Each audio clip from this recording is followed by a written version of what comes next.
How's it going, guys? My name is Dan. I teach guitar for the Ocean's Edge School of Worship.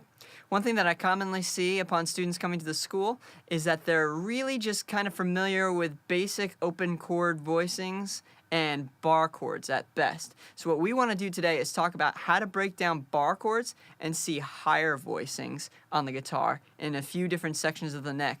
That will allow us greater textural freedom and musical opportunity when building a song.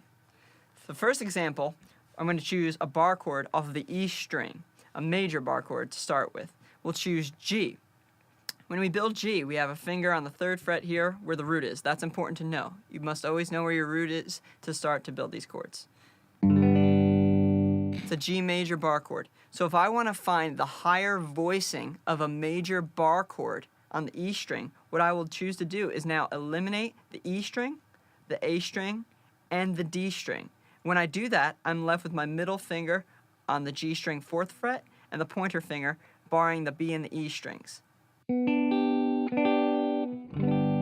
I can do the same thing with a minor bar chord off the E string. Remember, we're still on G, but we can do this for any chord depending on where we lay our finger to find the root. Okay, so I lift up the middle finger, now I'm on a minor bar chord. So that's the full minor bar chord off of the E string. If I take away, again, the E, the A, and the D strings, I'm left with G, B, E, right under where the root is. Okay? The same thing can be done with a major or a minor voicing off of the A string. So here's your major bar chord off the A string. This is a C because that's our root note, C. Okay? If I choose to take away the low end of the chord again, the A string and the D string, I'm left with G, B, and high E right here. And see how that's just built right out of the chord. I can do the same thing for a minor bar chord voicing off of the A string. Again, remember, it's still C because the root note's there still. Okay, so here's my minor bar chord.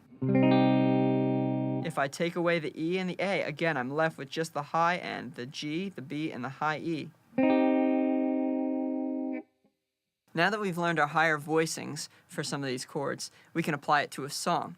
One song option would be Hosanna by Hillsong. First off, the chord progression is E, A, B, C sharp minor, A, C sharp minor, B. So now you have to take the time to understand where your chords are, your root notes are, because that's going to dictate where you play the chords and the higher voicings. So say we take the time and we learn it. Here we go. We've got an E here, so we take E, then we've got A, then we've got B, and then C sharp minor, A, C sharp minor, B. So we've got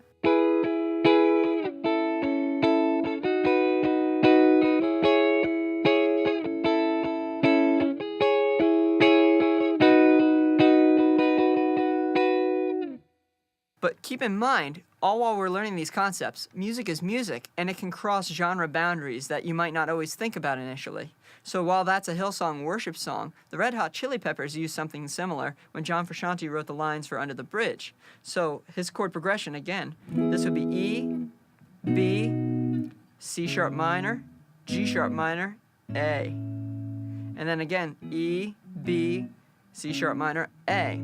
While he may use bar chords, he emphasizes the high end, and you'll see that as I play.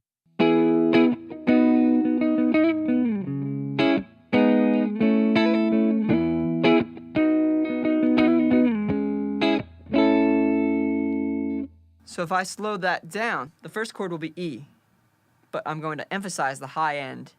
And then I go to the B. So you can see that's built out of the high end of the bar chord. And then a little lick. Then C sharp minor. And G sharp minor.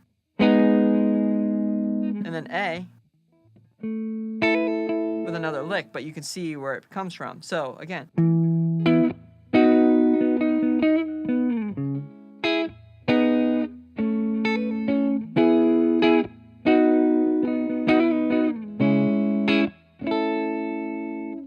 So now we see with those new ideas in mind that music is simply music.